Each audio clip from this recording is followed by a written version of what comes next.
The story. A contract with no fine print. The pounding on the front door echoed throughout the mansion. Alexander Delacroix looked up from the contracts he was reviewing, irritated by the interruption. No one entered his sanctuary without an appointment. "Mr. Delacroix," his housekeeper's trembling voice filtered through the intercom. "There is a young lady who insists on seeing you. She says it's urgent." "I don't receive anyone without an appointment, Marta. You know that." "Sir, she has a baby and she says it's yours." The solid gold pen slipped between his fingers. Alexander jumped up, his 6'1" frame commanding the room, decorated with the most expensive minimalism money could buy. "What nonsense is this?" he snapped as he strode out of his office. He crossed the marble foyer with forceful steps. Frustration mounted in his clenched jaw. He had built his hotel empire from the ground up, controlling every detail of his life. There was no room for surprises, much less for scandals. He opened the door and found her standing there. A young woman with rebellious black hair pulled back carelessly, sun-kissed skin, and eyes that challenged him without blinking. In her arms, a bundle wrapped in a pale blue blanket. "Alexander Delacroix?" she asked, although it was clear she knew exactly who he was. "The same," he replied coldly. "And who are you?" "Isabel Ramiro," she said, lifting her chin slightly. "Carmen's sister." The name fell like a bucket of cold water. Claire. It had been over a year since he had thought of her, since he had stopped taking her calls, since he had cut all ties when their relationship became too complicated. Claire, with her contagious laugh and impossible dreams that didn't fit into his plans. "Claire is dead," Isabel shot out without anesthesia. Alexander felt the ground shift beneath his feet. He tried to maintain his composure, but the news hit him harder than he expected. "I'm sorry," he said mechanically, "but I don't see what that has to do with—" "This is your son," she interrupted, revealing the baby's face slightly. "His mother, my sister, died in childbirth 3 weeks ago." Alexander took a step back, as if the words were a physical assault. "Impossible," he muttered. "Claire and I broke up over a year ago.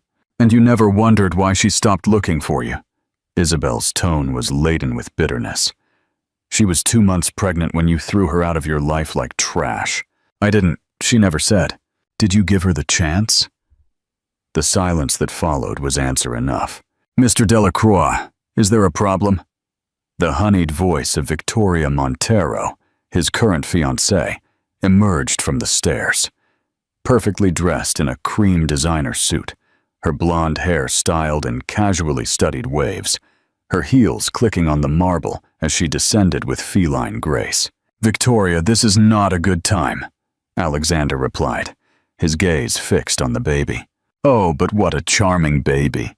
Victoria approached, her smile not reaching her eyes. "And who is our visitor?" "No one who matters to you," Isabel snapped. Victoria's smile froze. She scanned Isabel from head to toe, from her worn jeans to her simple t-shirt. "Alexander, darling, what is going on here?" "On." Alexander ran a hand through his hair, a gesture he only allowed himself when he lost control of a situation. "I don't know," he admitted, and those 3 words cost him more than any $1,000,000 contract. "It's very simple," Isabel intervened, rocking gently to soothe the baby who was beginning to fuss. "This child is your son. His name is Leo. He is 3 weeks old. His mother, my sister, died giving birth to him, and now you, his father, are going to assume your responsibility." Victoria let out an incredulous laugh. "Is that all? You appear out of nowhere with a baby and expect Alexander to believe you? Please, how much do you want? Let's end this farce." Alexander raised a hand to silence her. "Do you have any proof?" Isabel pulled a wrinkled envelope from the back pocket of her jeans. "The birth certificate where Claire named you as the father."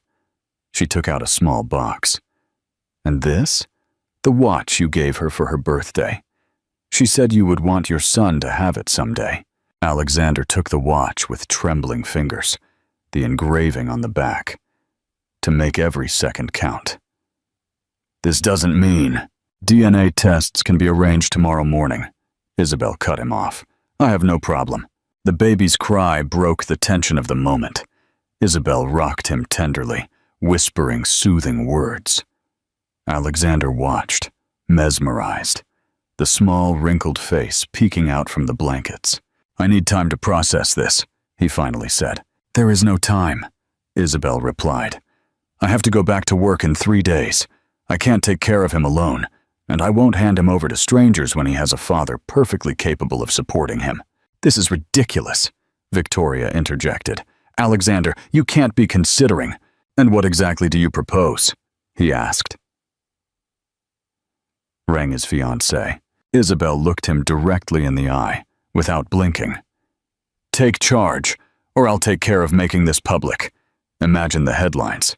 Hotel magnate abandons his newborn son. How will that affect your precious shares? Alexander narrowed his eyes. If there was one thing he hated more than losing control, it was being threatened.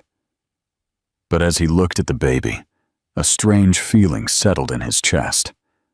What if he really was his? Marta, he called without taking his eyes off Isabel. Prepare the guest room in the East Wing. Ms. Ramiro and... The baby will stay until we resolve this. Alexander, Victoria exclaimed. First thing tomorrow morning, we will arrange the DNA tests, he sentenced. Isabel nodded, allowing herself a small smile of victory for the first time. She knew that deep down, he wouldn't be able to turn his back on his own blood. Don't confuse prudence with acceptance, he replied coldly. I haven't decided anything yet. As Marta guided Isabel further into the mansion, Alexander stood motionless, watching as his perfectly planned life began to crumble with every step they took. The contract of convenience. The white envelope rested on the mahogany table like a bomb about to explode. Alexander stared at it as he swirled his glass of whiskey between his fingers. Positive, he murmured, finally opening the result. 99.9% compatibility. His world, built with the precision of a Swiss watchmaker, had just shifted its axis. He was a father. The word resonated strangely in his mind, like a language he had never studied. Leo's cry cut through the mansion's hallways. 3 days, and he already recognized that sound among 1,000. He automatically rose before stopping halfway. What the hell was he doing? That's what staff was for. What are you going to do now? Isabel's voice surprised him from the doorway. You can't pretend we're a passing nightmare anymore. She held the child against her chest. Her loose hair framed her determined features, so similar to Claire's, but with something different, more challenging. We'll hire a nanny, he replied dryly, and find a suitable apartment for both of you. Excuse me? Are you kicking us out? I'm offering you independence, he corrected. With generous upkeep, of course. Isabel advanced until she was inches from his face. The scent of jasmine invaded his senses, momentarily unsettling him. Listen to me, rich boy. I don't want your money or your handouts. What I want is for this child to have a present father, not an ATM. I don't know how to be a father, he confessed, the words escaping before he could filter them. No one is born knowing. Her tone softened slightly. But some at least try. Alexander looked at the sleeping baby. So small, so vulnerable. His son. The idea was slowly beginning to materialize. I propose something, Isabel said. 3 months. Stay with us for 3 months. Learn to change diapers, to prepare bottles, to be a father. Then you decide. Why do you care so much? You could take the money and disappear. Because I promised Claire that her son would have everything we didn't, including a father. A charged silence floated between them. 5 days, he offered. After that, Wajiad will establish clear conditions in writing. Does everything have to be a contract with you? That's how successful relationships work. Isabel rolled her eyes. Well, this one, she pointed to the baby, is a contract you signed without reading the fine print, friend. The front door burst open. Victoria entered like a hurricane of expensive perfume and glittering jewels. "Darling, the wedding decorator is here. He needs us to review the—" She stopped at the sight of Isabel. "Oh, you're still here, and here I'll stay," Isabel replied with a challenging smile. Victoria approached Alexander, intertwining her arm with his in a possessive gesture. "The results?" Alexander nodded slightly. "He's mine. Well, these setbacks happen." Victoria spoke as if discussing a minor inconvenience. "We can find a discreet arrangement. I know excellent boarding schools in Switzerland." "Boarding schools?" Isabel interrupted. "For a newborn? What planet do you live on?" "One where appearances matter, darling," Victoria countered. "Alexander is about to close the merger with Montreal Hotels. A family scandal is not convenient." Alexander contemplated the two women, polar opposites in every imaginable sense. His perfectly planned life, colliding with this new, messy reality. "Isabel will stay temporarily," he declared. "We need to establish a proper transition for the child." The look Victoria shot him would have frozen hell.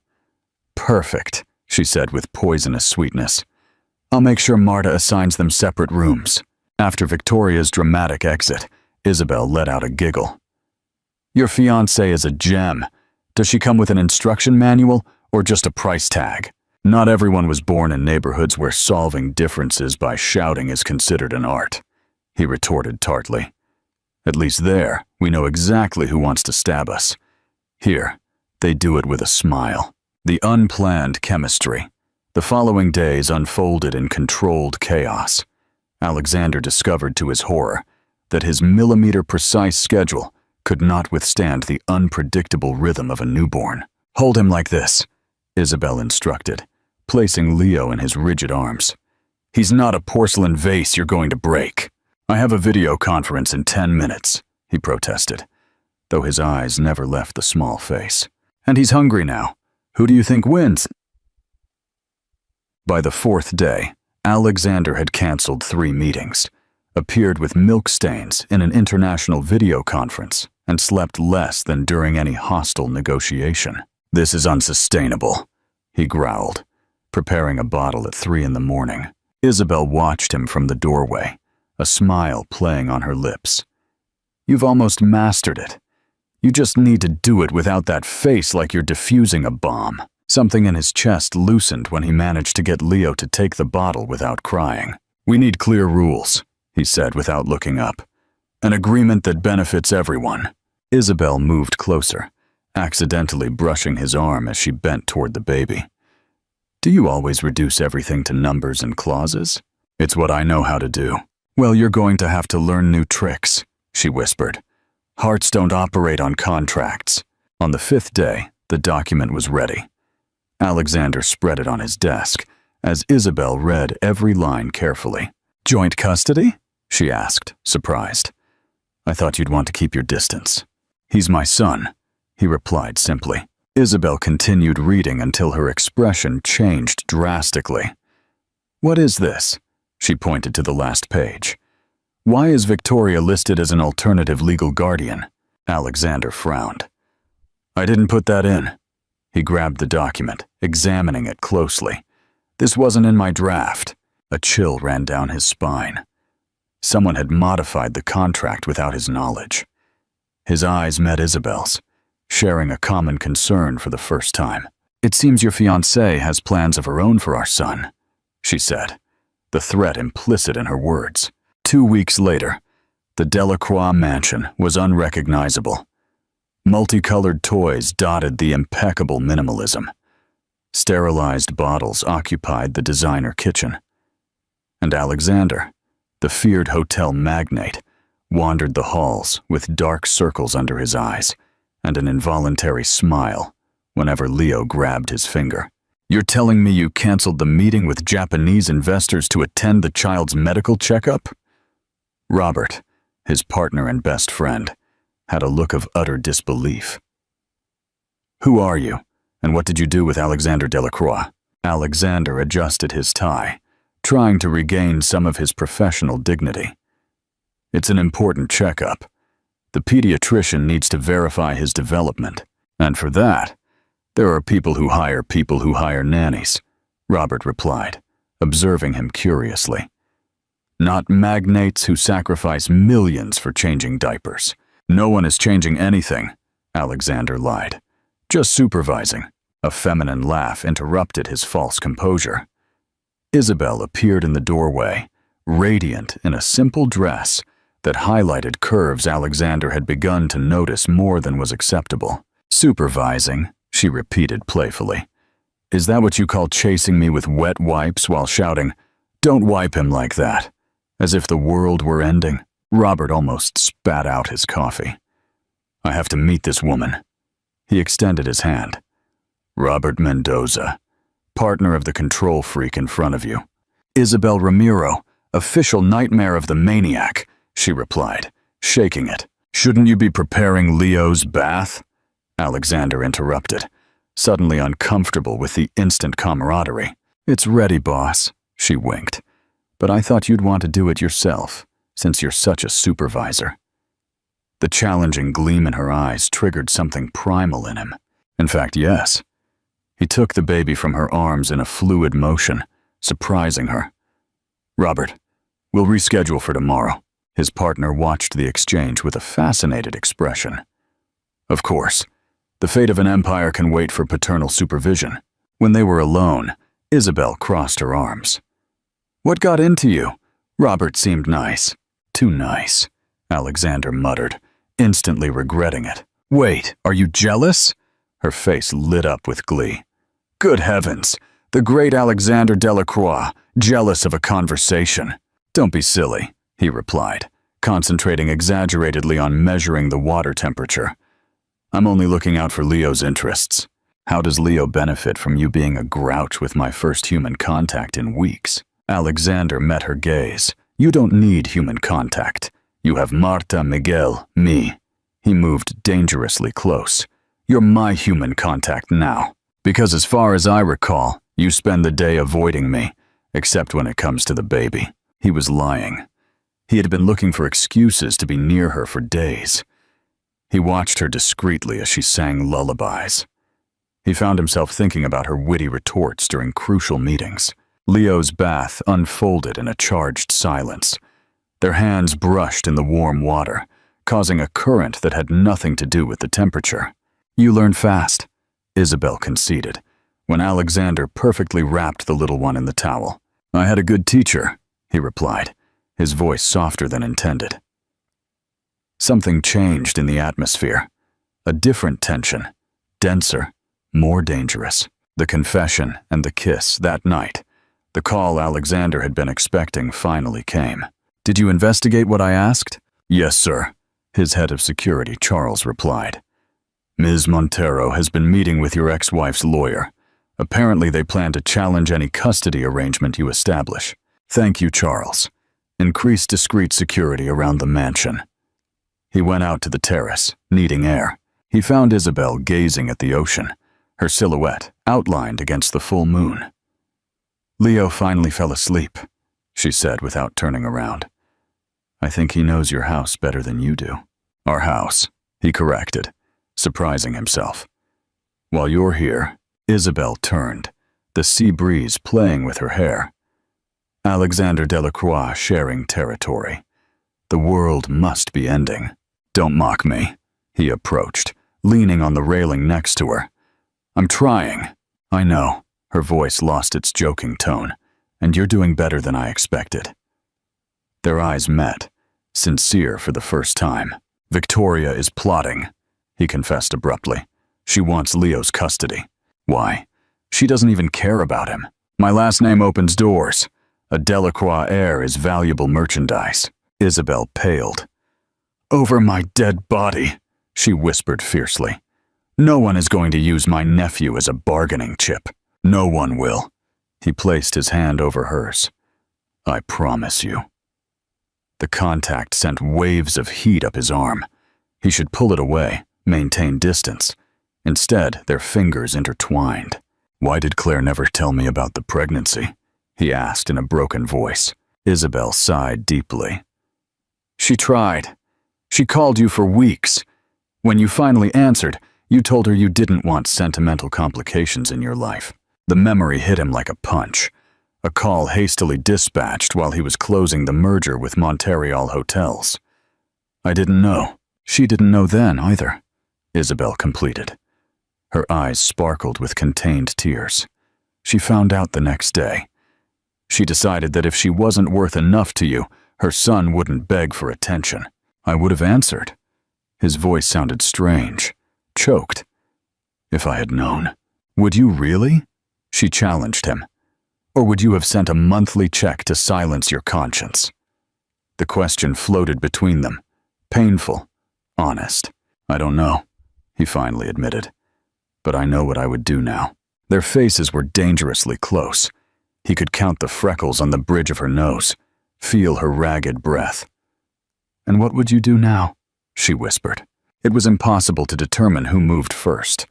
Their lips met with the force of two colliding planets. His hands buried themselves in her hair, while hers clung to his shirt. The kiss tasted of truth, fire, and danger. They pulled apart, gasping, their foreheads still touching. Alexander backed away abruptly, terrified by the intensity of what he had just felt. This shouldn't have happened, he murmured, composing himself. The vulnerability on Isabel's face turned to fury. You're right, she replied coldly. A miscalculation. It won't happen again. The final betrayal and a real choice. The next day, chaos erupted. Alexander returned from a meeting to find Isabel frantically packing. What are you doing? We're leaving, she replied without looking at him. Your beloved fiancé just accused me of stealing her jewelry. They found a necklace of hers among my things. That's absurd. You wouldn't. Of course I wouldn't, she shouted, finally facing him. But she's already calling the police. Alexander froze. The fear of losing them was surprisingly unbearable. I won't allow it, he said. And for the first time in his life, he didn't know exactly how to keep a promise. You can't stop me, Isabel exclaimed, throwing clothes into a suitcase with uncontrolled rage. I've made up my mind. Alexander watched the scene, motionless in the doorway. Every garment she threw hurt like a physical punch. At least let me take you, he asked, keeping his tone as neutral as possible. She stopped for an instant, looking at him incredulously. Why? So you know where to find us when you need to show off your son at social gatherings? To make sure you arrive safely, he replied honestly. The door burst open. 2 police officers entered, followed by Victoria, whose distraught face deserved an Oscar. It's her, she pointed theatrically. The employee I hired out of charity is robbing me. Alexander stepped between the police and Isabel. There's been a misunderstanding, he declared with his business voice, the one that made boardrooms tremble. Ms. Ramiro is my guest, not an employee, and the necklace in question was a gift from me.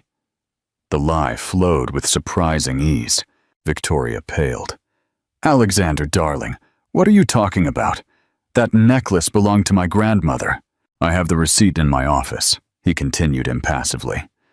Officers, I apologize for the inconvenience. After awkward apologies and confused glances, the police left. Victoria remained, vibrating with contained rage. You crossed a line, she hissed. No, you crossed it, he replied coldly. Collect your things. This conversation is over. When the door closed behind Victoria, Isabel dropped the garment she was holding. Why did you do that? Because it's the right thing to do, he replied, approaching cautiously like one who approaches a wounded animal. And because I believe you. The silence between them vibrated with unspoken words. Still, I have to go, she finally whispered. This, she gestured, encompassing the room. It's too complicated. I'll follow you, he stated with terrifying calm. Wherever you go, I will go. The determination in his gaze completely disarmed her. The honest truth, hours later, Alexander's luxurious Bentley stopped in front of a modest building in a working-class neighborhood of the city. Isabel watched through the window, evidently uncomfortable. You don't have to escort me. "I want to know where you come from," he replied simply. The apartment was small, but bright. Abundant plants in every corner, walls painted with vibrant colors, and framed photographs. A real home, not a magazine residence. Claire adored this place, Isabel commented, as she prepared coffee in a tiny kitchen. She said it had personality, unlike those antiseptic hotels where she worked. Alexander slowly walked the space, absorbing every detail. He stopped in front of a photo where Claire smiled broadly, holding a diploma. "I never knew she studied design," he murmured. "There was a lot you didn't know about her," she replied without hostility, only sadness. She worked double shifts to pay for university. She dreamed of designing spaces that told stories, not just impressed. Something broke inside Alexander. How much more had he ignored, focused on expanding his empire? "Where are her things?" he asked suddenly. "I'd like, I don't know, to have something for Leo, something of hers." Isabel's gaze softened. "In that box," she pointed to a corner. "I haven't had the strength to go through it." They sat on the floor together and opened the box. Each object told a story Alexander had never heard. A sketchbook, photographs of trips Claire had taken alone, a worn copy of 100 Years of Solitude with notes in the margins, and a letter with his name written on the envelope. She never sent it, Isabel explained. She wrote it when she found out about the pregnancy. Every week she said she would finally send it, Alexander completed, taking the envelope with trembling hands. But I didn't deserve to know. The letter was brief, painfully honest. She didn't ask for anything. She only explained that she would bring his son into the world, that she didn't expect recognition or support, but that she hoped he could meet him someday. One line resonated strongly. "I'm not asking you to love us, just not to forget us." When he looked up, tears were running freely down his face. It was the first time he had cried since his mother's death, 20 years ago. Isabel, surprised by this unexpected vulnerability, approached instinctively. Her fingers brushed his cheek, wiping away a tear. "She never hated you," she whispered. "She just wanted you to be happy, even if it wasn't with her." Alexander trapped her hand against his face. "I built my entire life believing that success justified everything," he confessed hoarsely. "And in 3 weeks, a baby and you have questioned it all." Their eyes met, stripped of pretense. There was no kiss this time, only a deeper connection, more terrifying than any physical contact. Leo began to cry, breaking the moment. Both moved simultaneously to attend to him, bumping into each other awkwardly. "I think he's hungry," Alexander said, expertly preparing a bottle. Isabel watched him, genuinely impressed. Who would have thought the fearsome magnate would become such a dedicated father? Who would have thought the rebellious sister would be the one to teach me? He retorted with a shy smile. While feeding Leo, Alexander made a decision. "Come back with me," he asked bluntly. "The mansion is big. You can have your own space. Without Victoria, without pressures. Just until when? Until we find the best arrangement for everyone." Isabel hesitated. "I don't belong in your world, Alexander, and I'm afraid Leo doesn't either." "Then teach me yours," he replied simply. "Show me what I've missed." The real promise, back at the mansion, while Isabel put Leo to bed, Alexander's phone vibrated with an urgent notification. The private investigator he had hired had found something disturbing. Modified will, altered custody clause. Ms. Montero hired a fraudulent notary. Original documents attached. Alexander reviewed the files, feeling the ground vanish beneath his feet. Claire's original will made it absolutely clear that she wanted Isabel to have custody of Leo if something happened to her. Alexander could only intervene in the upbringing if he married someone who demonstrated a genuine love for the child. Victoria had manipulated the documents to appear as the legal guardian, completely removing Isabel from the picture. His phone rang again. a text message from Victoria. Darling, the shares went up 15% with the announcement of our marriage. The lawyer has everything ready for exclusive custody. I hope that woman and her drama are out of our lives soon. Kisses. Alexander stood motionless, blood boiling in his veins. When Isabel returned to the room, his expression must have alerted her. "What's wrong?" she asked. Approaching worriedly, Alexander showed her the documents, unable to speak. "According to this," she murmured, confused, "you and I should marry?" "It's the only way to respect Claire's will," he replied gravely. "And the only way to protect Leo from Victoria."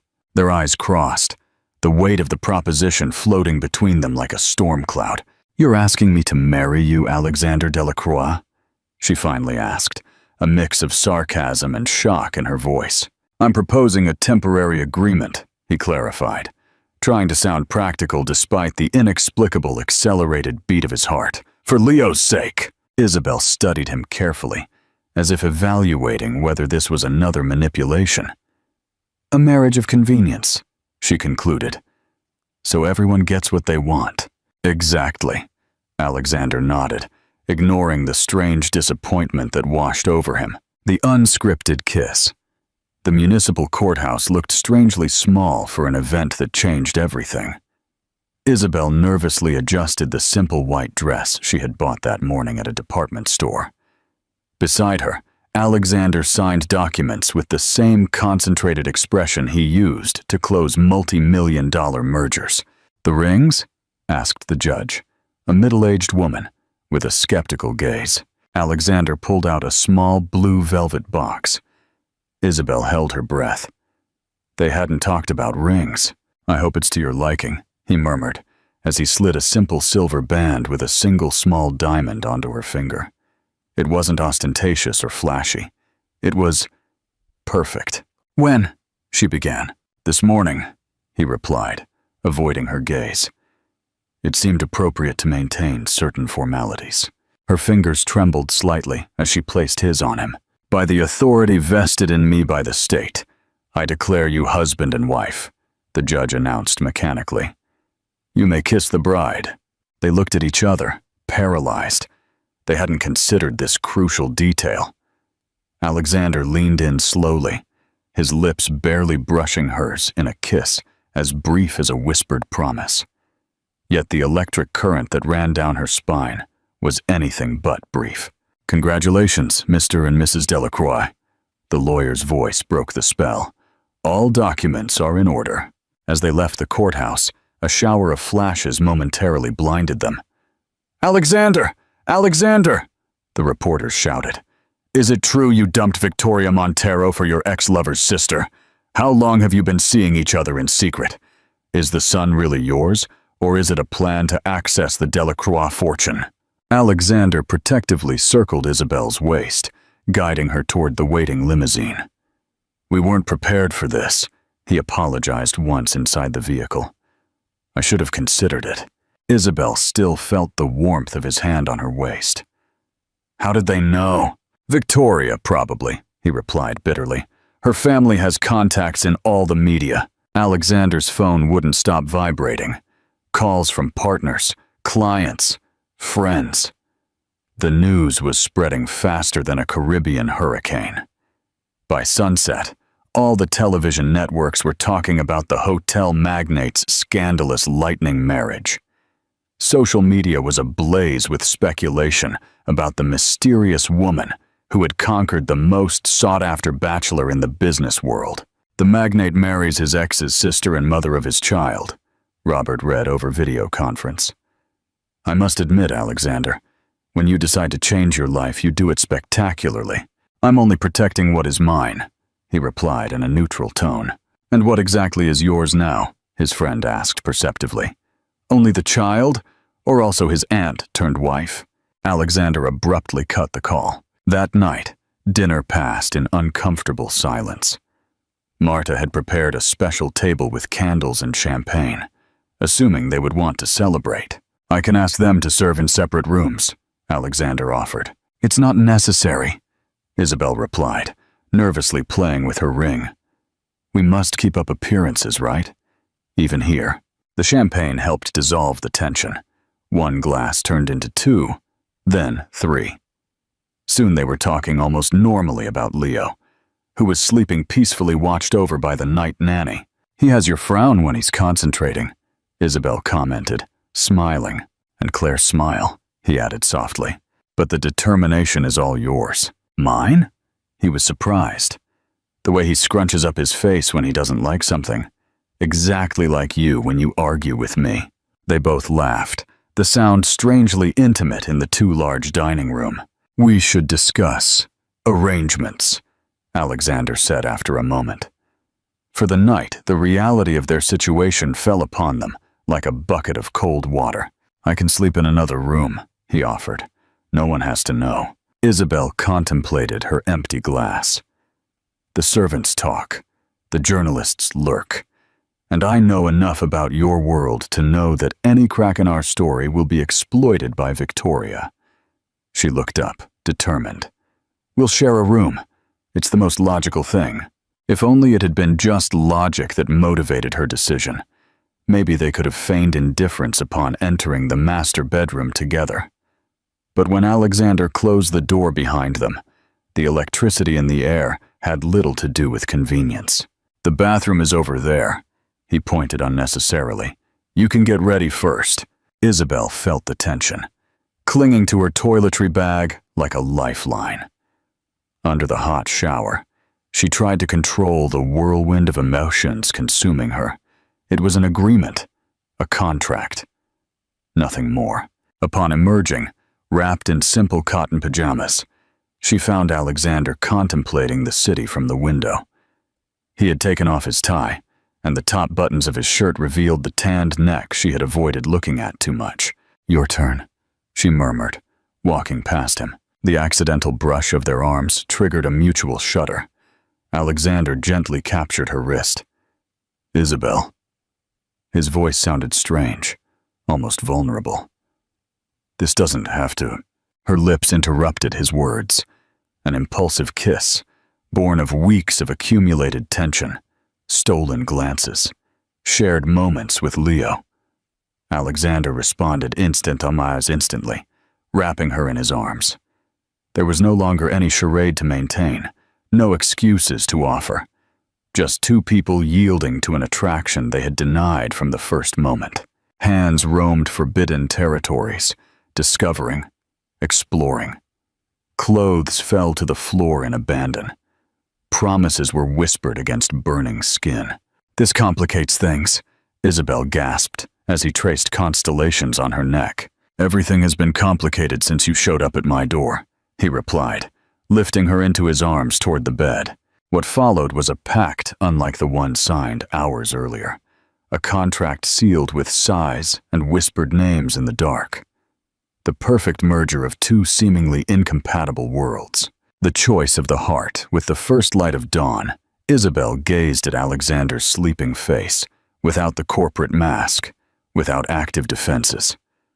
Just a vulnerable man who had found something his millions couldn't buy. Leo's cry broke the stillness.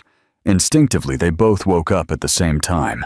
I'll go, Alexander said, kissing her forehead in a gesture so natural that it terrified Isabel. This was not part of the deal.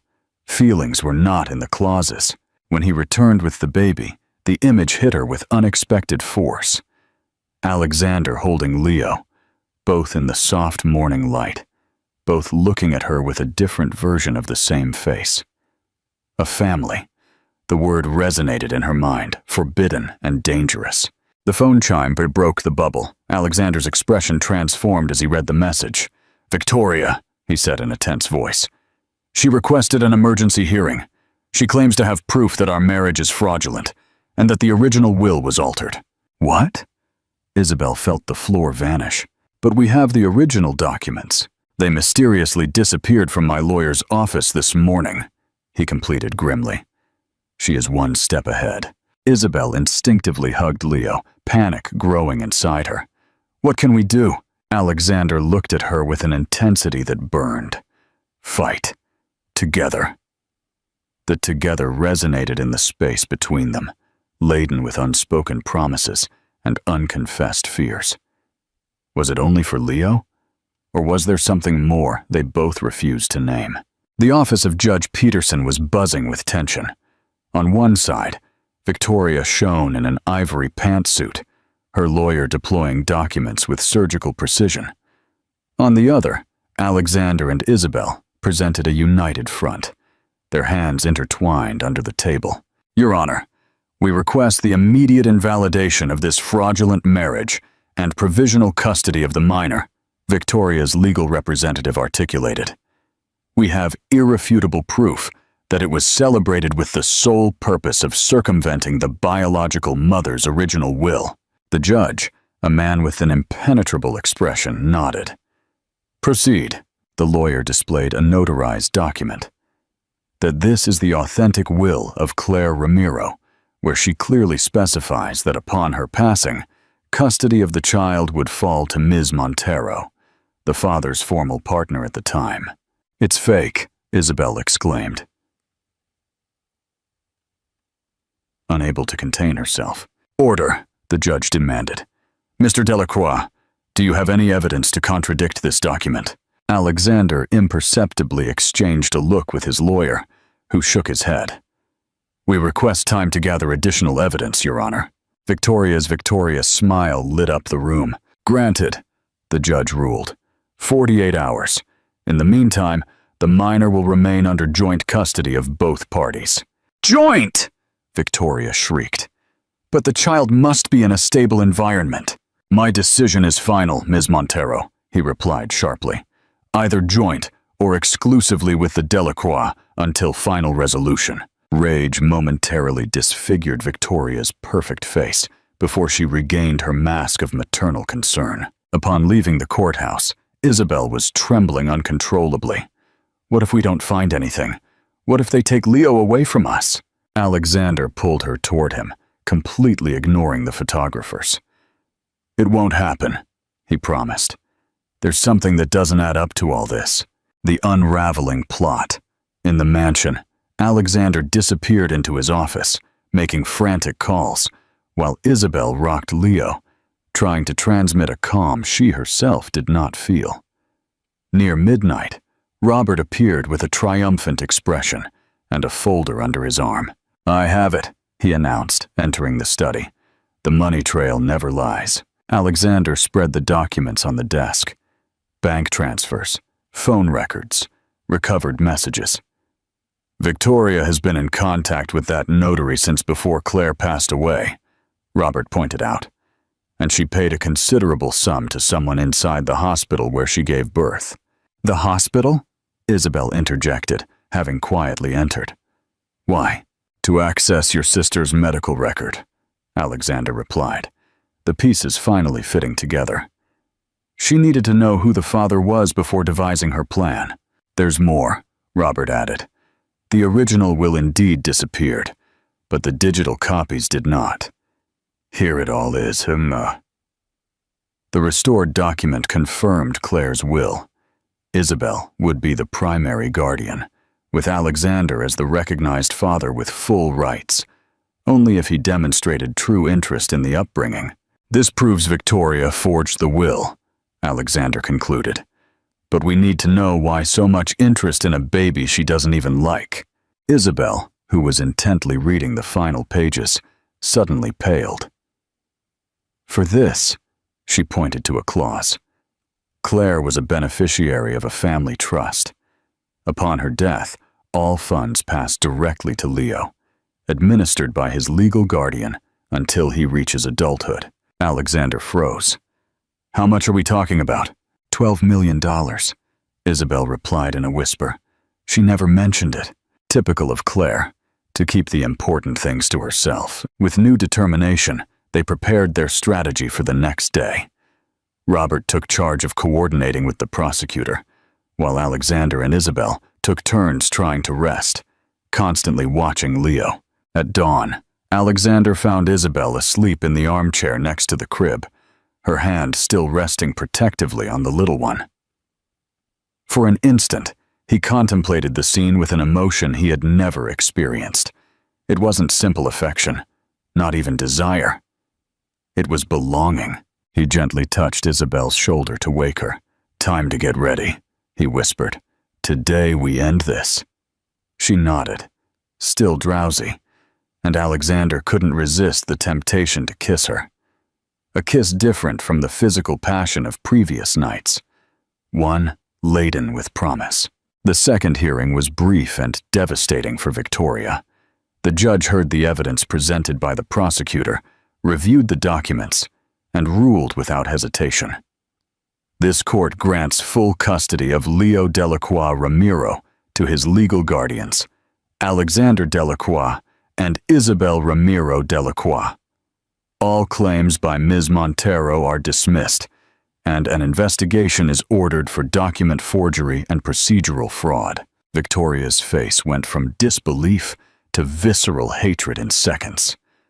"This doesn't end here," she screamed as the guards escorted her out. "You'll never be a real family.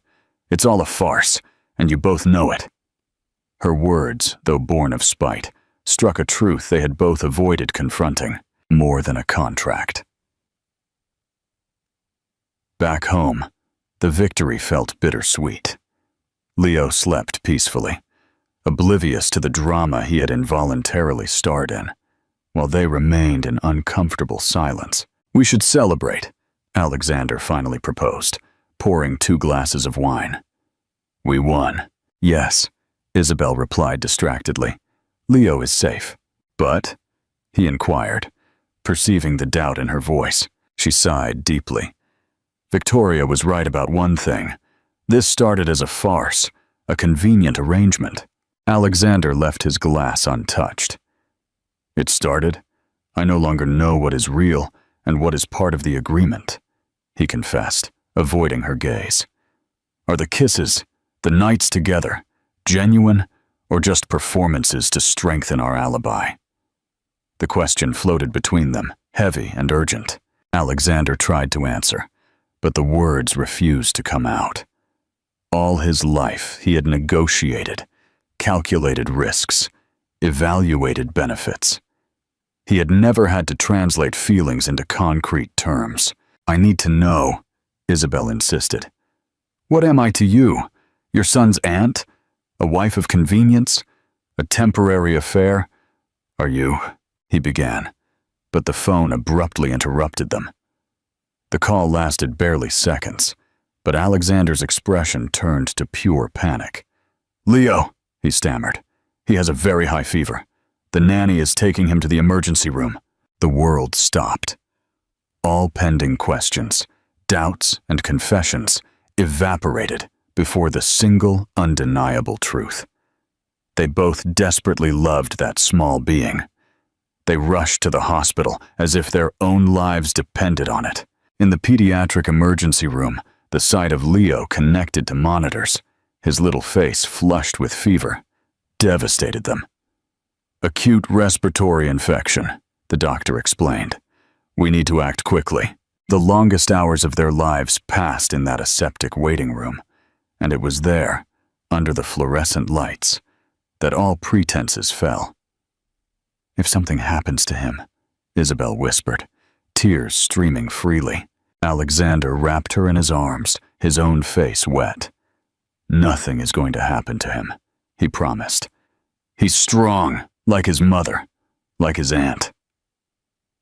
Their foreheads united, sharing the most primitive fear of parents. Alexander understood the answer he hadn't been able to articulate before. "I chose you," he murmured against her hair, without planning it, without initially wanting it. "But I chose you, Isabel. Not the agreement, not the convenience. You." She looked at him, vulnerable and hopeful. "What if it doesn't work? We're so different." "It will work," he replied with conviction. "Because we have something I never had in all my years of successful business." "What?" "Something worth losing everything to protect. A new beginning." The sunrise surprised Isabel, with Leo asleep in her arms. The fever had subsided near 4 in the morning after an endless night of worry. Alexander dozed uncomfortably in the armchair next to the hospital bed, his hand still intertwined with hers. "The crisis has passed," the pediatrician announced during his morning rounds. "You can take him home this afternoon."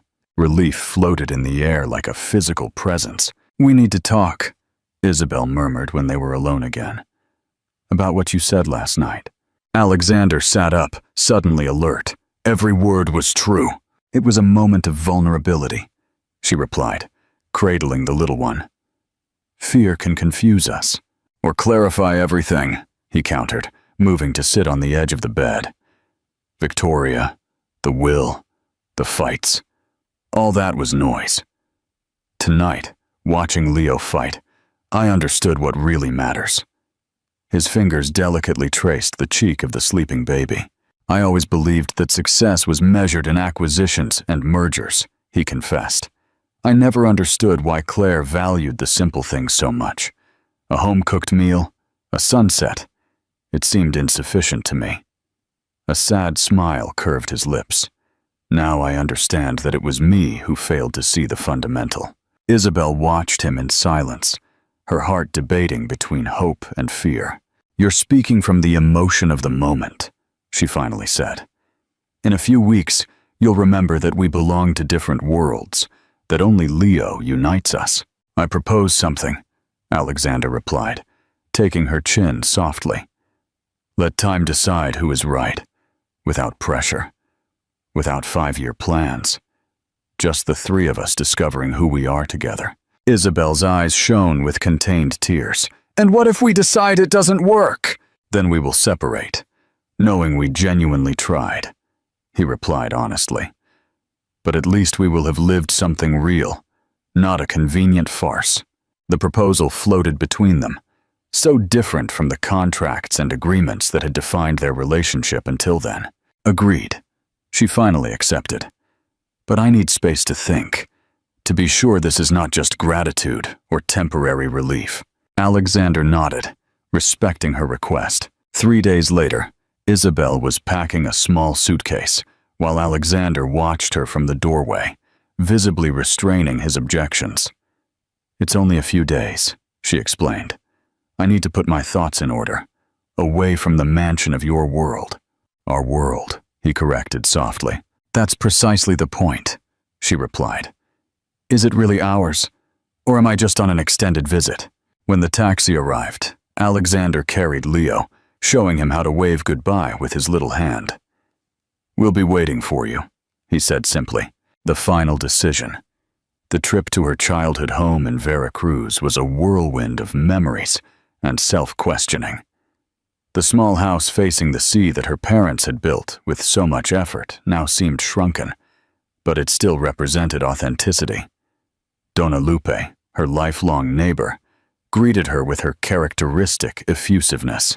"But girl, you were in all the magazines," she exclaimed, showing her several copies of celebrity publications.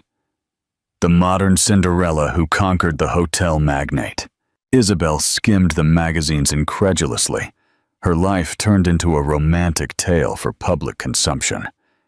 "It's not how they paint it, Lupe. It never is, my child," the old woman replied with wisdom. "But tell me something. Do you smile when you think of him?" The simple question disarmed all her complex reflections. Because yes, she smiled involuntarily every time she remembered Alexander awkwardly preparing a bottle at midnight, or his expression of pride when Leo first grabbed his finger. The days passed slowly.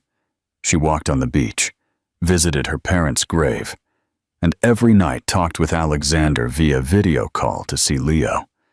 Each conversation ended with a "we miss you" that echoed in her thoughts until dawn. On the 6th day, as she watched the sunset from the beach, her phone vibrated with a message from Eliza, her former colleague at the beauty salon. "Did you see who's making a scene at the bus terminal?" Attached was a blurry photo of Alexander with Leo in his arms, surrounded by curious onlookers who clearly recognized the famous businessman. Isabel ran to the station. The scene was surreal. Alexander Delacroix, in jeans and a simple t-shirt, holding Leo, who wore a small hat to protect him from the sun, looked completely out of place among the everyday travelers. "What are you doing here?" Isabel gasped upon reaching them.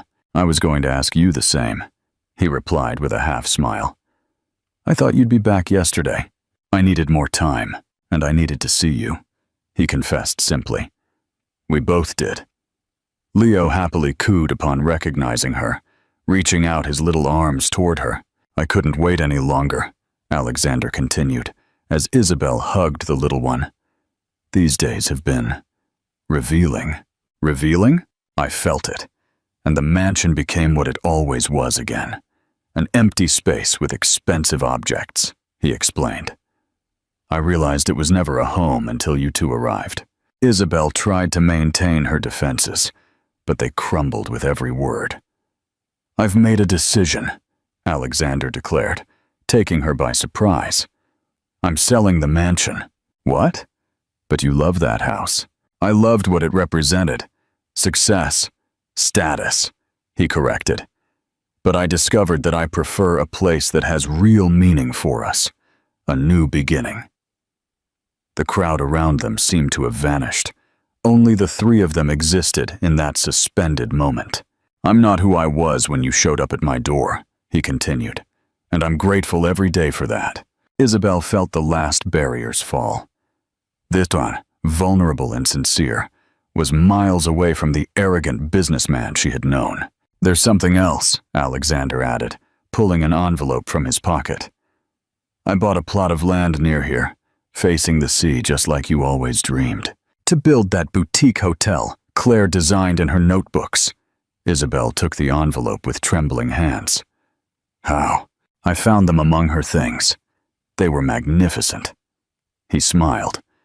"I want you to be my partner, not my employee, not my wife of convenience. My equal." The project was ambitious but intimate. A hotel that would honor both their roots with Claire eternalized in every architectural detail. "Why would you do this?" she asked, still incredulous. Alexander took her free hand, intertwining their fingers naturally. "Because I love you," he replied with devastating simplicity. "And because I want Leo to grow up knowing that his mother's dreams and his aunt's values are just as important as mine." The words Isabel had so feared hearing now resonated with an undeniable truth. "We still have a lot to discover about each other," she warned. "A lifetime," he confirmed. That afternoon, the three of them walked on the beach as the sun sank below the horizon. Leo babbled happily, safe in the arms of those who were now unequivocally his parents. "I never wanted this life," Isabel reflected as they watched the sunset together. "The plans, the structures, the carefully traced future, I always preferred spontaneity." "Freedom," Alexander kissed her temple softly. "And now?" Isabel looked at Leo, who was watching the colors of the sky fascinated, and then at Alexander, whose eyes reflected a devotion no contract could capture. "Now I know that some things are not chosen consciously," she replied with a smile. "Sometimes life simply knows better than we do. I chose you without wanting to. Both of you." The sun finally disappeared into the horizon, closing one chapter and illuminating the beginning of another, completely unexpected one. One written not with legal ink on letterhead, but with infant laughter, honest disagreements, and kisses that sealed real promises every day. Because in the end, true love is not a signed contract, but a choice renewed every morning, one that Alexander and Isabel were willing to make without escape clauses for the rest of their lives.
the architect of her destiny, the tycoon. Kisses his mistress, unaware he despises the true owner of his empire. Breaking news flash. The strobe lights from 1,000 cameras exploded in a silent, white-hot discharge, freezing the moment on the grand stage of the Metropolitan Gala. Richard Stone, the London property titan, a man whose profile was second only to the skyline itself, leaned in. He wasn't leaning toward his wife. He was leaning toward his radiant, much younger protégé, Sierra Vance. And then he kissed her. It wasn't a peck. It was a deep, possessive public assertion, delivered for 1,000 lenses. A sudden, sharp, collective gasp was stolen by the click of the shutters. And in the front row, his wife, Eleanor, simply sat, her face a pale, beautiful mask, watching her world detonate. Before you dive into this story of betrayal and silent war, please like and subscribe, so you don't miss a single secret that the Torrens files will expose. 1. The stage of humiliation. The air in the grand ballroom of the Savoy Hotel was thick with the scent of lilies and expensive perfume. It was the annual Vanguard Gala, the absolute peak of London's philanthropic calendar. To be here was not simply to have arrived. It was to be the destination. And at the center of this glittering universe, at the head table, sat Richard and Eleanor Stone. Richard was a man carved from ambition and tailored by Savile Row. His charisma was a tangible force, a gravitational pull that drew everyone, investors, politicians, and beautiful women, into his orbit. He was roaring with laughter, a deep, confident sound, his hand resting on the shoulder of Julian Vane, the banking heir.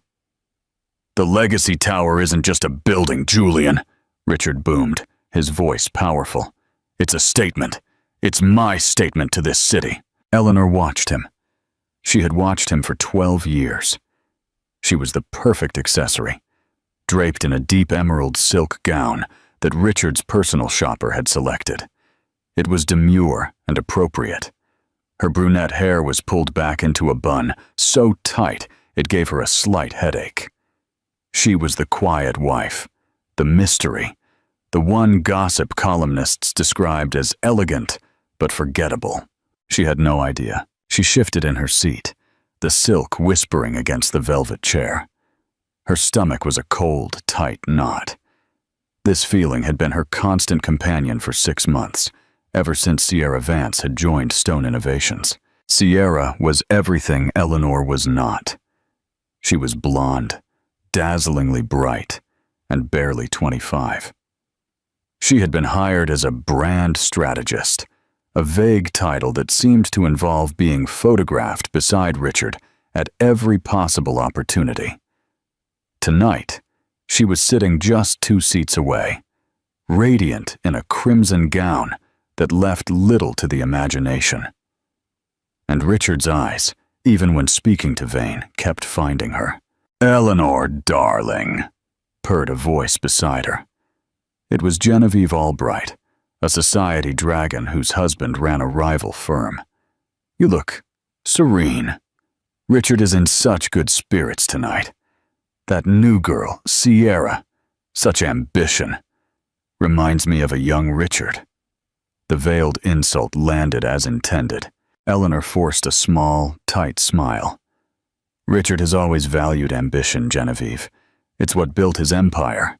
"Oh, his empire, of course," Genevieve countered, her eyes gleaming. "How lovely it must be to be so supportive." Eleanor simply sipped her water. The glass was heavy and cold against her lips. She knew what everyone thought, that she was a nobody, a quiet, mousy woman he had married before he became Richard Stone. They thought she was clinging to him, a beneficiary of his genius. The truth was a heavy, cold secret she had kept for over a decade. Her gaze drifted back to her husband. He was leaning in to hear something Sierra was saying, his head low. Their proximity intimate and shocking in its casualness. Sierra laughed, placing a perfectly manicured hand on his forearm. There it was. Eleanor felt the blood drain from her face. It wasn't just the whispers. It wasn't just the nights he'd justified as strategy sessions. It was this, the sheer, brazen arrogance. Doing it here, in front of Julian Vane, in front of Genevieve Albright, in front of her. A waiter appeared, silent as a ghost, to clear her untouched appetizer plate. She watched him, an anonymous man doing his job, and felt a sudden sharp pang of envy. Anonymity. Freedom. Richard finally rose, tapping his glass for attention. The room, a sea of diamonds and black ties, slowly quieted. "Friends, colleagues, visionaries," his voice began, amplified by the microphone. He owned the room, just as he owned everything. "Tonight, we celebrate not only philanthropy, but progress. We celebrate the future. Stone Innovations is proud to announce our new charitable foundation, a £1 billion pledge to reshape the opportunity landscape for this city's youth." Polite applause. "Then, Robin," Eleanor clapped, feeling a sting in her hand. She knew this foundation. It had been her idea, a way to channel their immense wealth. He had dismissed it 3 months ago as sentimental nonsense. "This company," Richard continued, "was built from nothing. From an idea I had in a small downtown apartment. It was built on grit, on vision, and on a relentless refusal to take no for an answer." Eleanor's headache intensified. His idea. His grit. She felt the sudden metallic taste of bitterness in her mouth. She thought of her father, a quiet man who had built Tormes Industries, a manufacturing empire in northern England. A man who had died too young, leaving his 22-year-old daughter, then an art history student, a fortune so vast it terrified her.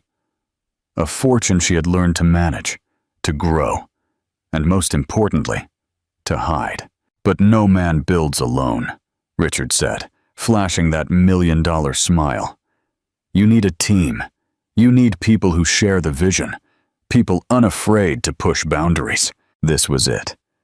Eleanor knew what was coming. He would thank his COO, James Morton, an old friend of her father, and the only other person in this room who knew the truth. He would thank the board. He might, if she was lucky, give her a cursory nod. "And in the last year," Richard said, his voice softening, "I've been fortunate enough to find a new kind of visionary. Someone who has inspired me, re-energized me. Someone who understands what it means to build a true legacy." He turned, his arm outstretched, not toward his COO, not toward the board, and certainly not toward his wife. "Join me in welcoming the new face of the Stone Foundation and the future of our brand, Sierra Vance." The room was momentarily stunned into silence. This wasn't just an announcement. It was a coronation. Sierra Vance rose from her seat, an image of feigned humility that fooled no one. The crimson dress seemed to glow under the spotlight that instantly found her. She walked to the stage, not as an employee, but as a queen claiming her throne. Richard took her hand, pulling her to center stage. "Sierra," he said, his voice filled with an emotion that was nauseatingly genuine. "You've shown me what true passion looks like." Eleanor watched, motionless. The ballroom, with its 500 guests, had ceased to exist. There was only the stage, a brightly lit tableau of her humiliation. She could feel Genevieve Albright's stare on her, sharp as a physical blow.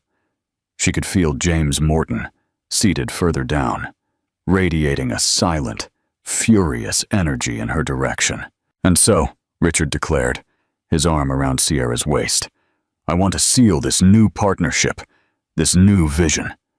He was emboldened by the applause, by the power, by the sheer audacity of his own betrayal.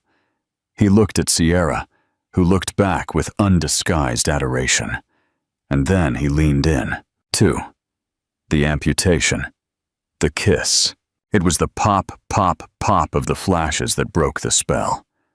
A dozen photographers from major papers and magazines had rushed the stage, their lenses capturing the moment that would be on every front page tomorrow. Tycoon kisses mistress at gala. Richard didn't seem to care. He held the kiss, deepening it. A blatant act of dominance.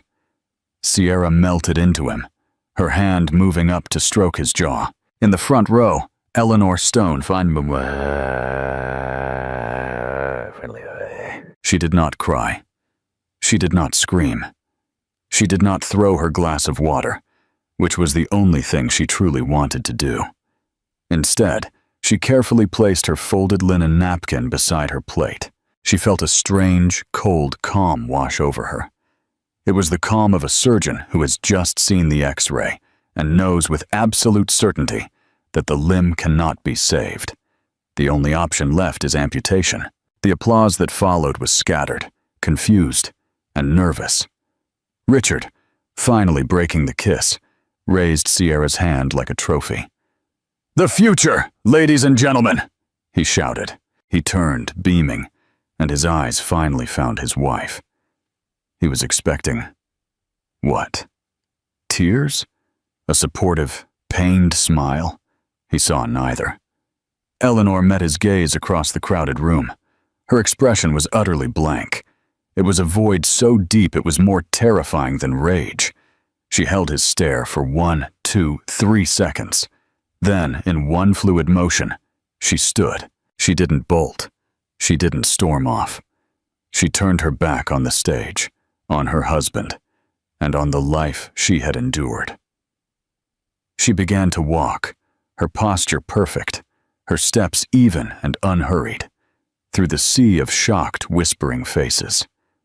She walked past Julian Vane, who looked completely bewildered.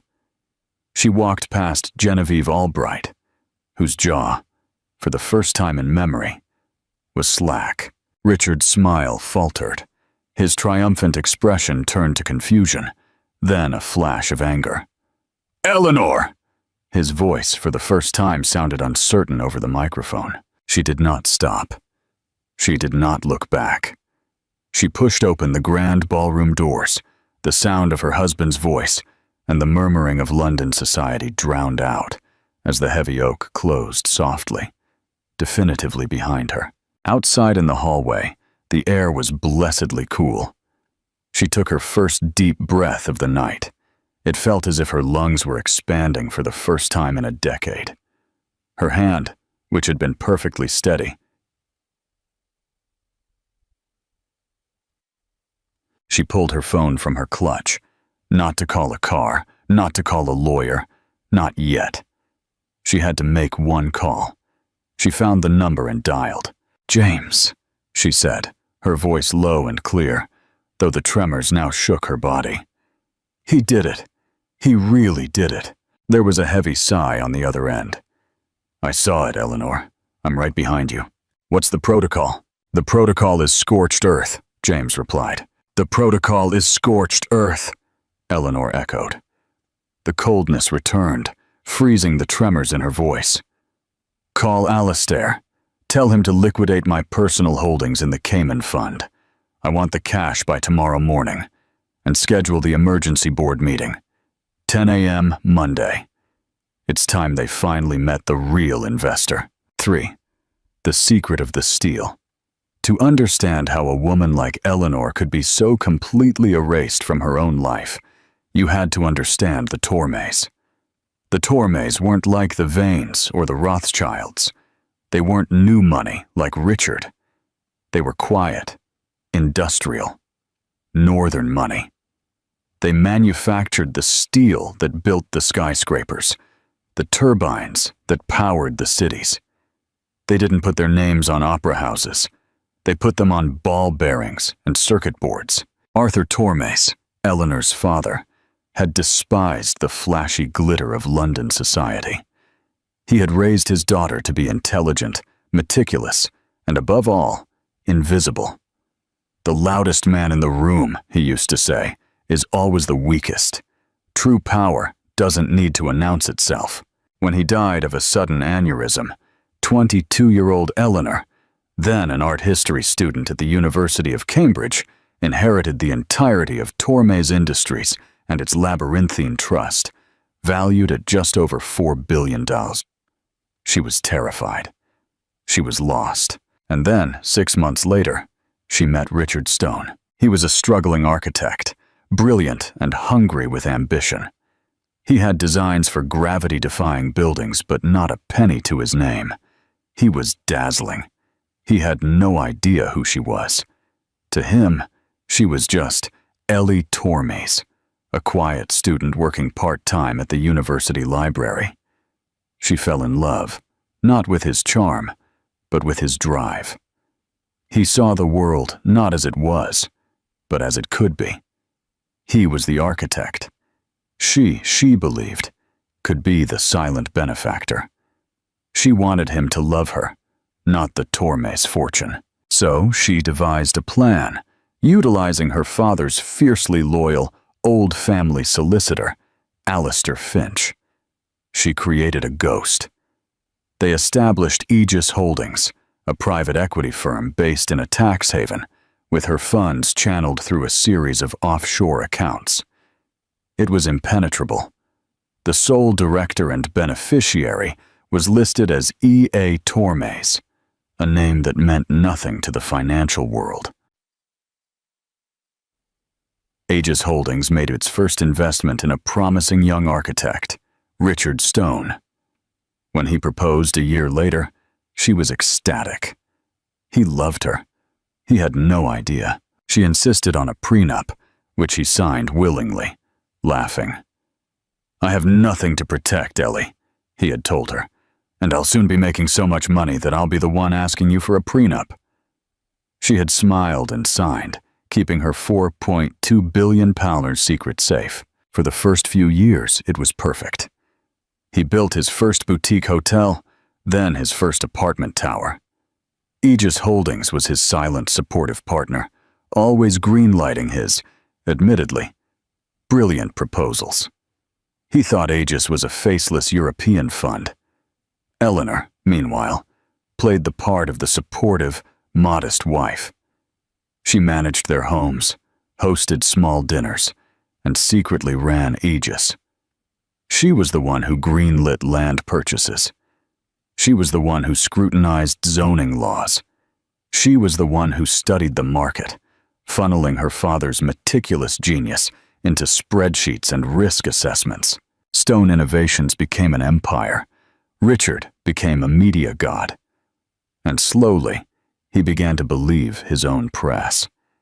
He forgot the struggling architect. He forgot the small initial fund that took a risk on him. He believed, with the zealotry of a true narcissist, that he had done it alone. And as he grew, Eleanor shrank. He began to see her as he saw his first modest apartment, a relic of his humble past. She was too quiet, too simple. He needed someone to match his energy. Eleanor saw the change. She saw the new assistants, the late nights, the emotional distance. But she was trapped in the gilded cage she had built herself. If she revealed the truth, that she was not just his wife, but his owner, it would detonate the one thing she had always wanted, the belief that he had, at some point, loved her and not her money. James Morton, her father's former COO, and the one Stone Innovations board member she had personally installed as Aegis Holdings' representative, had warned her. "He's spiraling, Eleanor," James had told her a year ago in a secret meeting at her club. "He's leveraging company assets for vanity projects. The Legacy Tower is a money pit. He's cooking the numbers on the projections to make it look good. He's ambitious. He's reckless," James countered, "and he's disrespectful, not just to the board, but to you. You built this. Don't let this peacock burn your father's legacy to the ground." Then came Sierra. Sierra was the final, brutal escalation. It wasn't just infidelity. It was a public replacement. He wasn't just cheating on his wife. He was installing his mistress in the company that she owned. When Eleanor walked out of the gala, she wasn't just walking out on her marriage. She was walking out on the ghost of Ellie Tormes. The quiet, supportive, invisible wife was gone. Alistair Finch, her solicitor, had been waiting for this call for 5 years. He had the Armageddon files ready. When James called him from the palace lobby, Alistair's only response was, "It's about time."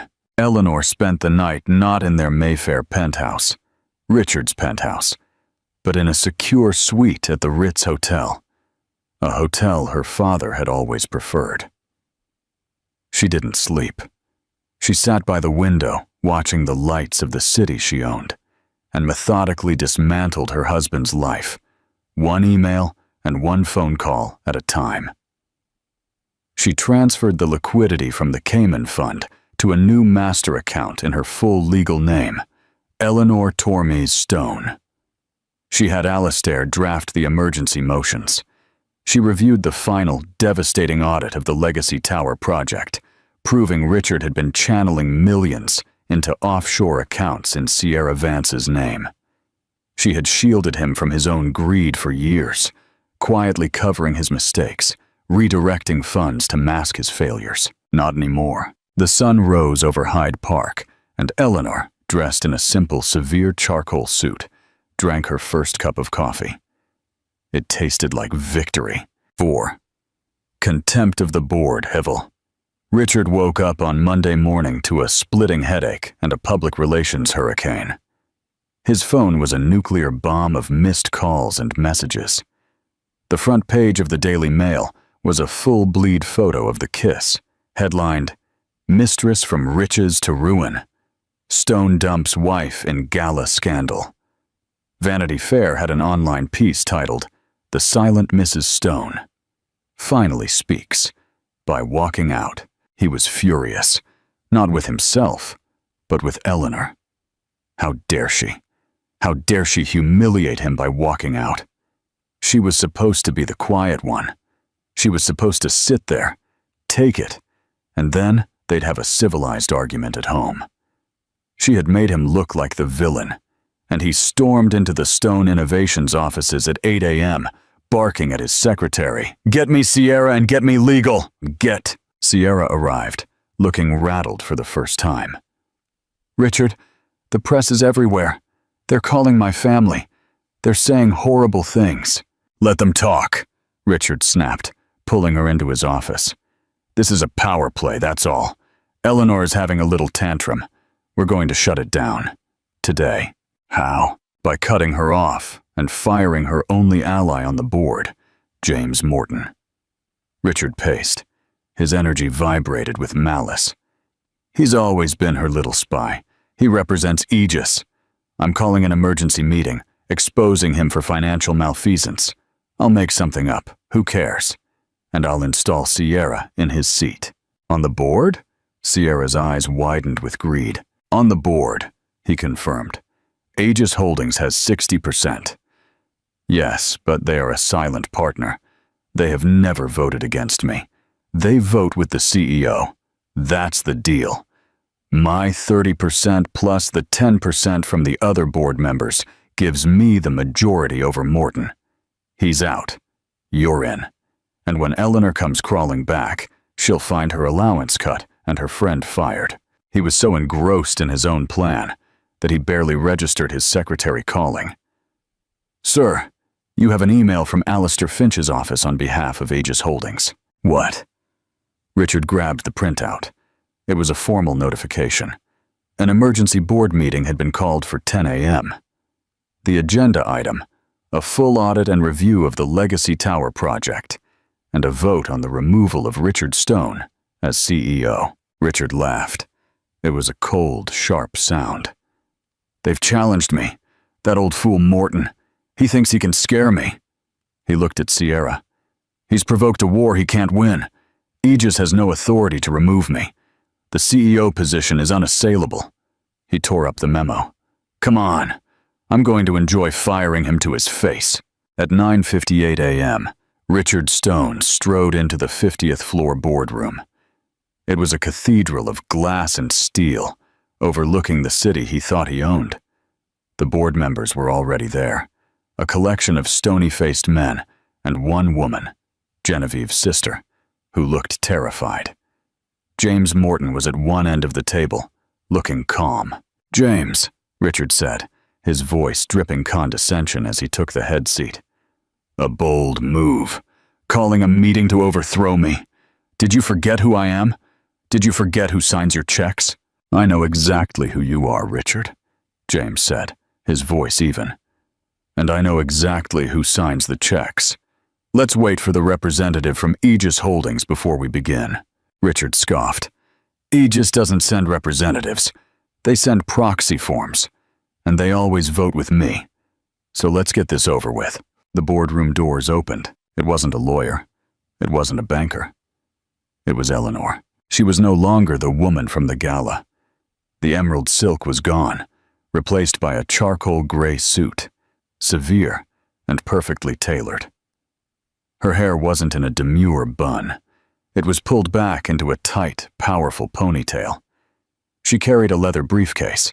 Beside her was a man Richard vaguely recognized, Alistair Finch, a dry-as-dust solicitor. Richard's blood ran cold. "Eleanor, what is this? This is a closed-door board meeting. You can't be here." Eleanor didn't look at him. She walked to the empty seat directly across from him, the one reserved for the principal shareholder. She sat down. Alistair Finch stood behind her. "Mrs. Stone," James Morton said formally, "thank you for coming on such short notice." "What is going on?" Richard demanded, raising his voice. Eleanor finally looked at him. Her eyes were not sad or angry. They were the color of steel. "You're right, Richard," she said, her voice clear and strong, echoing in the silent room. "This is a closed-door board meeting, and I am here representing the majority shareholder." Richard stared. "You? You represent them? Did James manipulate you into this? This is a joke." "Alistair," Eleanor said simply. The old solicitor stepped forward and began placing a thick, bound document in front of every board member. "Aegis Holdings," Alistair began, his sharp voice cutting the tension, "is a registered private equity firm. It is, and has been for 12 years, the sole funding entity for the corporation known as Stone Innovations. Aegis Holdings controls 60% of the voting stock in this company. Its board consists of one person, the sole managing director and 100% beneficiary of the Torms Trust, which is Aegis Holdings." He paused, letting the weight of the words settle. "Ladies and gentlemen of the board," Alistair said, "allow me to formally introduce you to your investor, Mrs. Eleanor Torms Stone." The silence in the boardroom was absolute. It was so quiet that the sound of a single paper rustling, as Genevieve's sister nervously flipped a page, was like a gunshot. Richard Stone's face went through a rapid, grotesque series of transformations. First, blank confusion. Then, a sick, dawning comprehension. Then, a dark purple rage. "You," he croaked, his voice breaking. "You, Ellie!" "My name is Eleanor," she stated, "and you will address me as Mrs. Stone." This is fraud," Richard stammered, leaping out of his seat. "You misled me. You lied to me for 12 years. This is my company. I built this."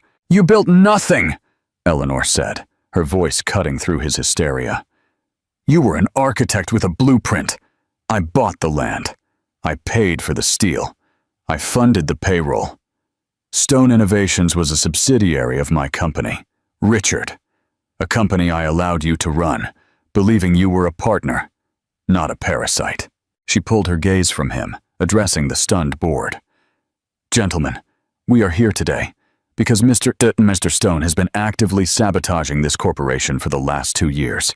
He has done so by funneling company resources into a personal vanity project, the Legacy Tower, which our independent auditors," she nodded to Alistair, who distributed a second set of documents, "have confirmed is currently 1.2 billion pounds over budget and is structurally defective." James Morton interjected. I tried to warn the board. Mr. Stone provided falsified projections to hide the losses. Furthermore, Eleanor continued, Mr. Stone has been misappropriating funds for personal use. Specifically, the transfer of £3 million to an offshore account in the name of Sierra Vance. Genevieve's sister gasped, clamping a hand over her mouth. This is slander, Richard roared, slamming his fists on the table. You, a housewife, think you can come in here with these lies? They are not lies, Mr. Stone. Alistair Finch's voice was razor sharp. We have the wire receipts. We have the bank records. You used company funds to purchase her apartment, her car, and as of last week, a 2-carat diamond ring, all classified as promotional and marketing expenditures. Richard was cornered. He was a trapped predator, and now he turned vicious. You did this, he screamed at Eleanor. You set me up. You let me believe I was in charge, just so you could pull the rug out. What kind of sick game is this? You were jealous. You were jealous of Sierra. You were jealous of my success. Eleanor rose slowly. She was 2 inches shorter than him, but in that moment, she towered over him. I was not jealous of your success, Richard. I was proud of it. I funded it. I celebrated it. I did everything anonymously because I was a fool. I was a fool who believed you loved me and that my money would poison that. Her voice was ice. But you didn't need my money to poison you. Your ego did that all by itself. You disrespected me in private for years. I tolerated it. You minimized me. You manipulated me. You made me feel small. I tolerated it. But on Saturday night, you disrespected my father's legacy. You used the company he built to publicly humiliate me and crown your mistress. And that, Richard, I will not tolerate. She looked to the board. The agenda item for this meeting is a vote to remove Richard Stone as CEO, effective immediately, for gross negligence, misappropriation of funds, and breach of fiduciary duty. James, please proceed with the vote. Wait! Richard shrieked, his composure utterly shattered. He was sweating through his expensive shirt. You can't! The shares, my 30%. Your 30%, Alistair interjected, was not earned, Mr. Stone. It was a gift of stock from Aegis Holdings, a gift that, per the key clause in your employment contract, is forfeited upon termination for cause. You, Richard, own nothing. You never did. Richard looked at the faces around the table. They were not his allies. They were investors on a sinking ship, and Eleanor had just thrown them the only lifeline. All in favor of the motion to remove Richard Stone? James asked. Eleanor's hand went up. James's hand went up. Genevieve's sister's hand went up. One by one, every other board member raised their hand. It was unanimous. Richard stared at Eleanor, his face pale, his eyes wide with a terrifying, primal hatred. You witch! You won't get away with this! I'll destroy you! Tell them what, Richard? Eleanor asked, picking up her briefcase. Tell them I'm not a simple wife. Tell them I'm the one with the money. Please, you'd be doing me a favor. She gestured to the 2 large security guards who had just appeared at the door. Mr. Stone is trespassing. Escort him out of my building. The security guards, both imposing men who usually handled union disputes on construction sites, moved toward Richard. Don't touch me! He screamed, backing away. This is my office! This is my building! It was never yours, Richard, James Morton said, his voice laced with a cold satisfaction he had suppressed for a decade. You were only renting it. Richard, seeing the guards closing in, turned pathetic. The rage turned to a desperate, whimpering plea. He turned to Eleanor, his eyes wide and suddenly wet. Ellie, please don't do this. Think of us. Think of the 12 years. I love you. I've always loved you. Sierra was a mistake. A stupid, meaningless mistake. It was the pressure. You know the pressure I'm under. Eleanor watched him. her expression unreadable. She had waited half her life to hear him say he loved her, and mean it. And here it was, a desperate lie from a drowning man. "The pressure," she repeated, her voice empty of emotion. "Yes, I know all about the pressure, Richard. The pressure of watching the man you love turn into a monster. The pressure of hiding your own mind so his ego wouldn't be bruised. The pressure of knowing that one word from me could have ended you at any time, and not saying it." She shook her head. "It's over. Get him out." "No!" he shrieked as the guards grabbed his arms. "You can't! I'll sue you! I'll—" The boardroom doors burst open again. This time, it was Sierra. She must have heard the screams from Richard's office down the hall. "Richard, what's going on? Who are these men?" She saw Eleanor, and her face contorted into a triumphant smirk. "Oh, you're here. Did you come to beg him to take you back?" "Too late, darling. Richard and I—" "Shut up, you idiot!" Richard roared, struggling against the guards. "You have no idea what you've done." Sierra's smirk vanished, replaced by confusion. "What?" "Miss Vance, your employment at this company is terminated, effective immediately. Your corporate accounts have been frozen, and the company letting agent on the property on Regent Street will require you to vacate the flat by 5 o'clock this afternoon." You can't fire me," Sierra stammered, looking to Richard for help. "Richard, tell her." "He can't tell me anything, Miss Vance," Eleanor said. "Richard no longer works here." The color drained from Sierra's face as she finally understood. She wasn't the queen. She was the jester, and the show was over. "But the foundation," she whispered. "The gala. He promised me." "He promised you things that were never his to give," Eleanor said. She gestured to the guards. "Escort them both out." The removal was swift.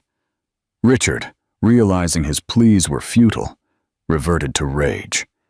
He kicked and cursed, a volley of vile insults directed at Eleanor, at James, at her father. "You'll be bankrupt in a year, you simpleton." The door slammed shut, cutting him off. The 50th floor boardroom was silent once more. Eleanor let out a breath she felt she had been holding for 12 years. She sank into the chair at the head of the table. Her chair. The board members looked at her, a mixture of awe, fear, and deep respect in their faces. "Well," Genevieve's sister said in the silence, "that was thorough." Eleanor managed a small, tired smile. "My apologies, ladies and gentlemen. I prefer a quieter management style. That was an unfortunate but necessary house cleaning." James Morton cleared his throat. "The motion carries. Richard Stone is removed. That leaves the CEO and chairman position vacant." He looked at Eleanor. "The board is prepared to accept nominations." Alistair Finch stepped forward. "I nominate Eleanor Torms Stone as interim CEO and permanent chairman of the board of directors." "I second the motion," James said instantly. "All in favor?" Every hand went up. "It is decided then," James said. "Congratulations, Madam Chairman." Eleanor looked out the window. The city skyline, her skyline, stretched out before her. The Legacy Tower, half built and shrouded in scaffolding, was a testament to her husband's ego. "Thank you," she said. "Now, if you'll excuse me, I need to call our head of demolition. It's time to take that building down to the steel and start again. The right way." Epilogue. The architect of her life. 3 months later, the sign outside the building did not read Stone Innovations. It simply read Tormes Group. The 50th floor office, once a cavern of dark mahogany, black leather, and self-satisfied portraits of Richard, was now unrecognizable. Eleanor had gutted it. It was now open, airy, and filled with light, glass, and blueprints for projects that were innovative, sustainable, and, above all, profitable. The Legacy Tower scandal had been brutal. The press had feasted on the vengeance of the scorned wife. Richard, true to his word, had tried to destroy her. He gave scathing interviews, painting her as a manipulative, cold-hearted puppet master.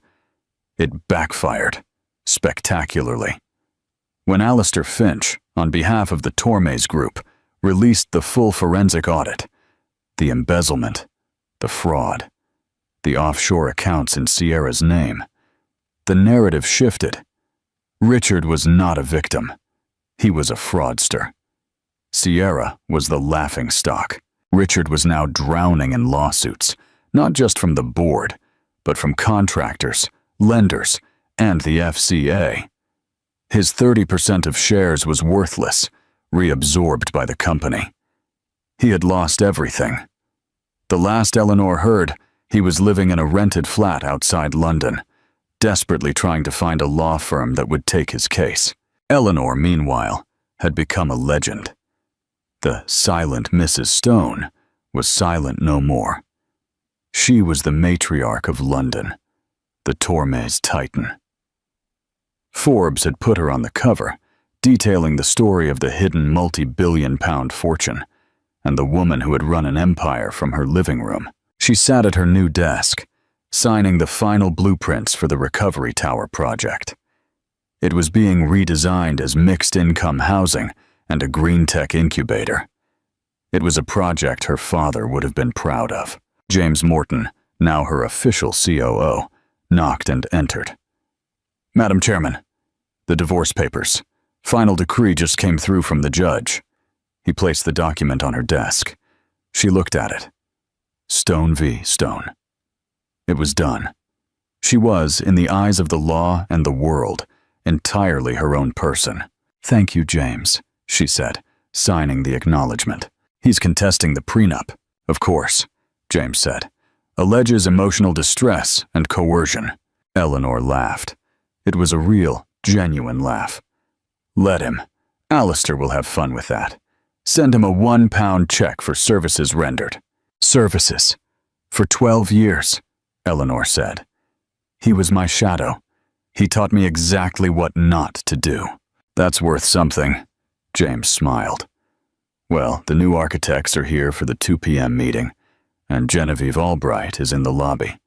She's chairing the new foundation committee and wanted to personally review the gala plans with you."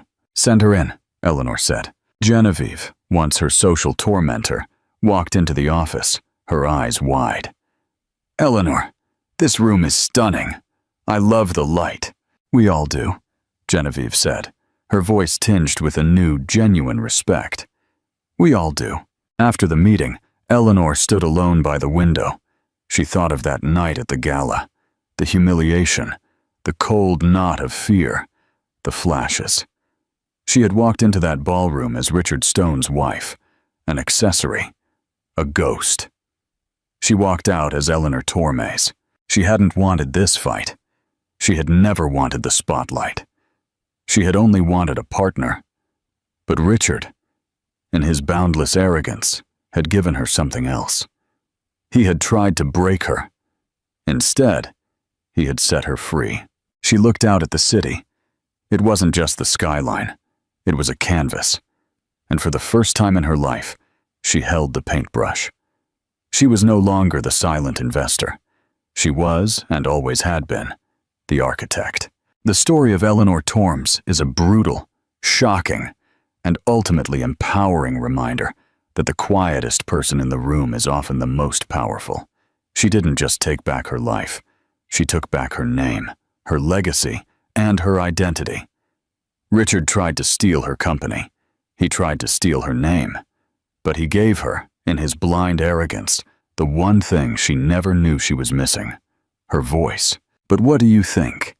Was Eleanor's decade of silence a necessary protection, or a mistake that allowed a monster to grow?